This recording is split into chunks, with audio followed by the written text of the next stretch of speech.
Le tandem Soro-Bédié semble se consolider chaque jour davantage. Le temps d'une nouvelle tête-à-tête entre les deux hommes à Daokrou ce mois de février, l'ancien président de l'Assemblée nationale de Côte d'Ivoire, Guillaume Soro, précédemment cacique du régime Ouattara, désormais simple député et acteur de l'opposition, a annoncé sa pleine disponibilité à prendre part aux côtés du leader du PDCI, Henri Konan Bédié, à la mise en place d'une plateforme devant réunir plusieurs forces politiques de l'opposition. La finalité, créer à terme une grande alliance pour la conquête du pouvoir l'an prochain, 2020, année de la tenue de la prochaine présidentielle.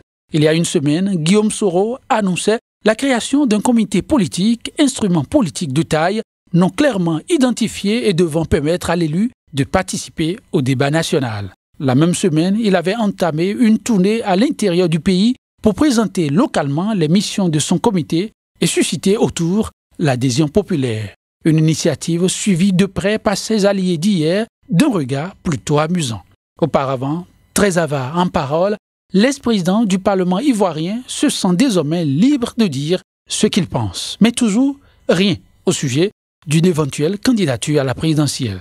Guillaume Soro et Henri Konan Bédié, tous deux ex-alliés du président Alassane Ouattara, ont annoncé à l'issue de leurs échanges une importante et décisive concertation à porter dans les tout prochains jours à la face du monde. Les Sénégalais ont pris d'assaut les centres de vote, devant les bureaux, des longues files d'attente, et les premiers Sénégalais à avoir voté expriment leur confiance. Tout se passe très bien actuellement, dans le calme, dans la sérénité. Donc les gens viennent, votent et repartent chez eux. Je viens de faire mon devoir de citoyen et le vote se déroule très bien. Environ 6 700 000 électeurs tenteront d'élire le nouveau président sénégalais ce dimanche.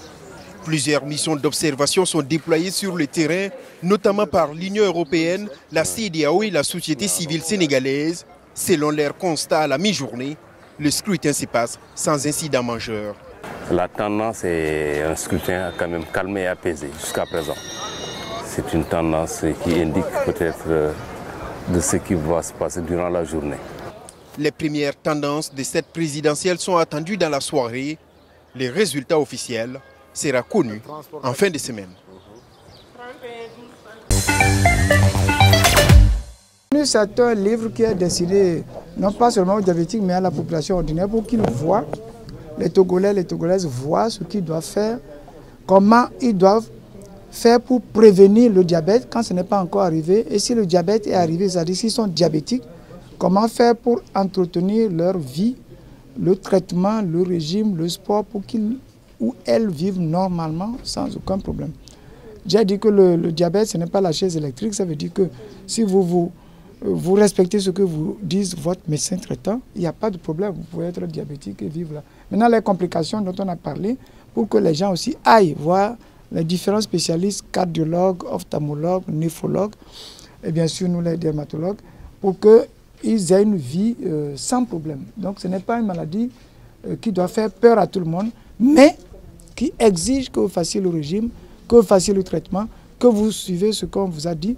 Par exemple, pour ne pas avoir un problème au pied, pour qu'on arrive à l'amputation.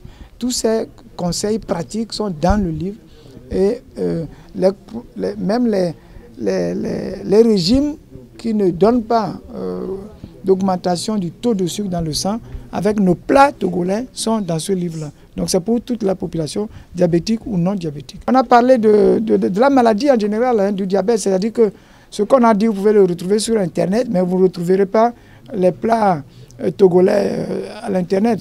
Ce qu'il faut faire, la définition du diabète par l'OMS, qui a été claire sur le taux de glycémie qu'il faut avoir pour qu'on parle de diabète, c'est 1,40 g par litre,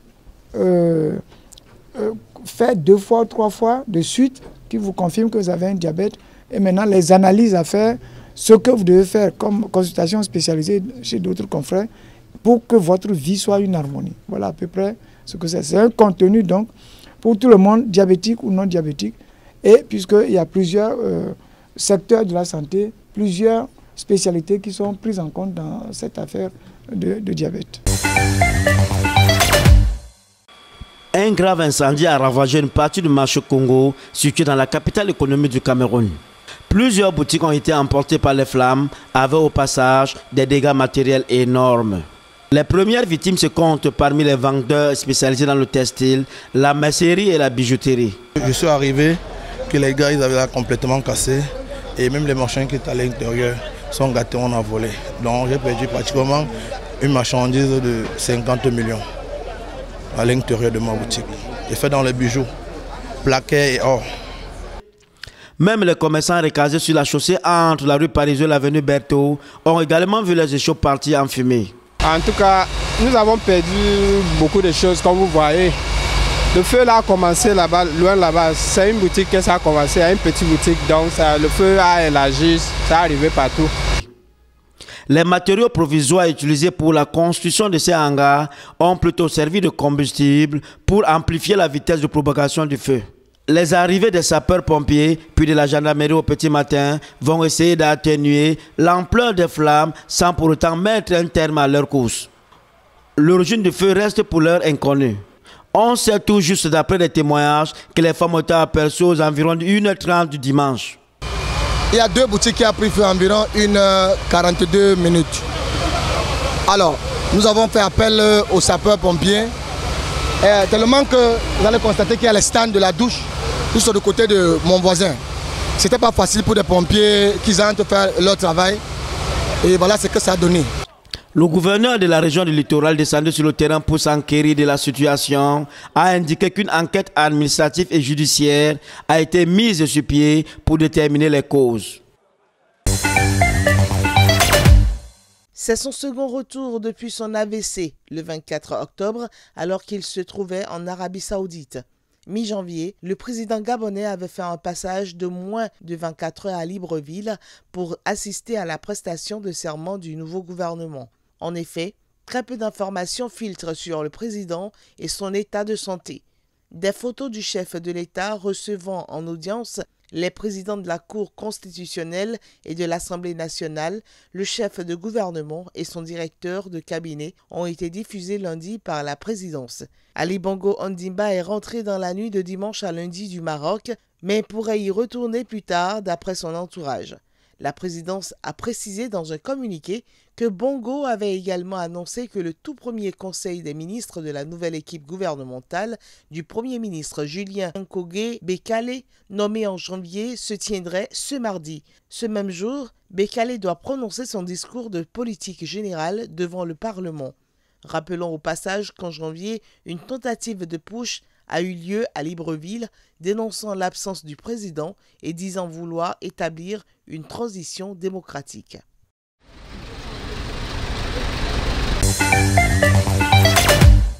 Réélu président du Nigeria pour 4 ans, Muhammadu Buhari a remercié ce mercredi matin les millions de Nigérians qui ont voté pour lui et a promis d'intensifier les efforts, notamment dans la lutte anticorruption. Il a fait cette déclaration dans un court discours au siège de campagne du Congrès des progressistes d'Abuja, quelques heures après l'annonce officielle de sa victoire, en pleine nuit avec 56% de voix contre 41 à son principal rival Atiku Abubakar.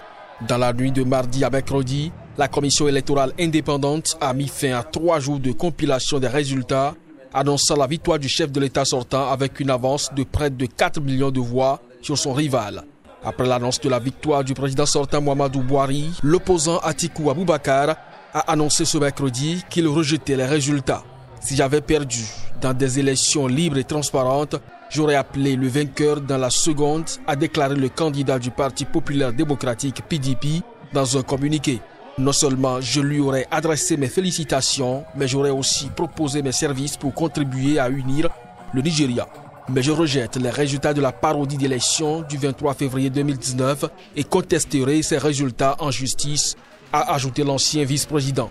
Quelques heures avant l'annonce des résultats, l'opposition avait déjà demandé aux Nigérians de ne pas tenir compte des résultats, dénonçant des fraudes massives dans l'organisation du scrutin, entachées selon elle par de graves manquements logistiques et endeuillées par des dizaines de morts dans des violences électorales. La conférence a permis aux chefs d'État et de gouvernement réunis à Niamey ainsi que les experts de faire l'état des lieux des impacts liés au dérèglement climatique dans le Sahel, des changements qui freinent le développement du continent en général et de la région en particulier. La France, partie prenante à cette conférence et sur l'accord de Paris sur le climat, était représentée par le ministre de la Transition écologique et solidaire. François de Rugy a confessé que l'Afrique n'est pas la cause des changements climatiques. Ayons le courage de le reconnaître, l'Afrique n'est pas responsable de ces dérèglements climatiques. L'Europe, l'Amérique, l'Asie sont les premiers responsables et doivent mener une action urgente et impérieuse pour lutter contre l'effet de serre. Le continent africain ne représente que 4% des émissions de gaz à effet de serre dans le monde, mais 65% de la population africaine est touchée par les conséquences du dérèglement climatique.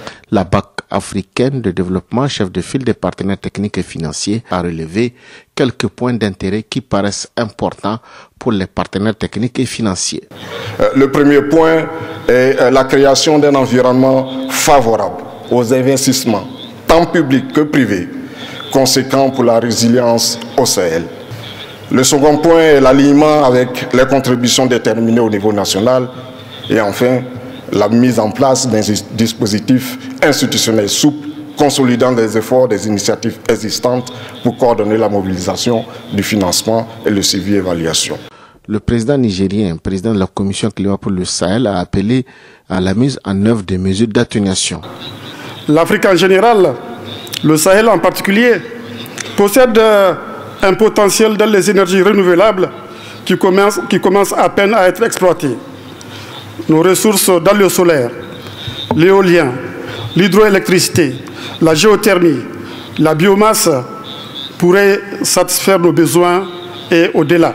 C'est dire que les pays du Sahel doivent porter une attention particulière au projet Desertec afin de le promouvoir avec notamment les pays européens qui le souhaitent. À l'issue de la conférence, les chefs d'État et de gouvernement ont validé le plan d'investissement pour le climat ainsi que le programme prioritaire pour catalyser les investissements. Les chefs d'État ont décidé de maintenir le plaidoyer pour mobiliser les 4 000 milliards de dollars américains nécessaires. Ils ont aussi annoncé la contribution de leur pays à hauteur de 10% du montant. Macky Sall, 2 554 605, soit 58,27%. Macky Sall, au pouvoir depuis 2012, devance l'ancien Premier ministre Idrissa Seck, 20,50%, le député anti-système Ousmane Sonko, 15,67%, le président d'université privée Issa Sall, 4,07% et l'ancien ministre Madické Niang, 1,48%. C'est ce qu'a déclaré le président de la CNRV, le magistrat Demba Kandji. La participation a été de 66,24% d'après ce dernier. L'annonce a provoqué des scènes de liesse au siège de campagne de Macky Sall. Ce dernier a fait 3 fois plus de voix que le second. C'est ce qu'on appelle une victoire sans appel, a commenté une de ses collaboratrices. Selon Kandji, la représentante d'Idrissa Seck à la CNRV ne s'est pas présentée jeudi pour la proclamation des résultats, tandis que ceux des autres candidats d'opposition ont assorti leur signature du procès-verbal d'observation écrite qui seront transmises au Conseil constitutionnel, seul habilité à proclamer les résultats définitifs. Dénonçant mercredi soir des irrégularités lors du scrutin, le PASTEF Les Patriotes, la formation d'Ousmane Sonko, révélation de la campagne électorale, avait appelé à la vigilance absolue et à refuser tout forcing à la majorité. Les 4 adversaires de Macky Sall se sont réunis au domicile d'Idrissa Seck selon des journalistes. Ils n'ont fait aucune déclaration à leur sortie, mais devraient tenir une conférence de presse conjointe. Si son élection est définitivement confirmée par le Conseil constitutionnel, Macky Sall entend poursuivre la mise en œuvre de son plan Sénégal émergent, lancé en 2014. Je voudrais déjà saluer...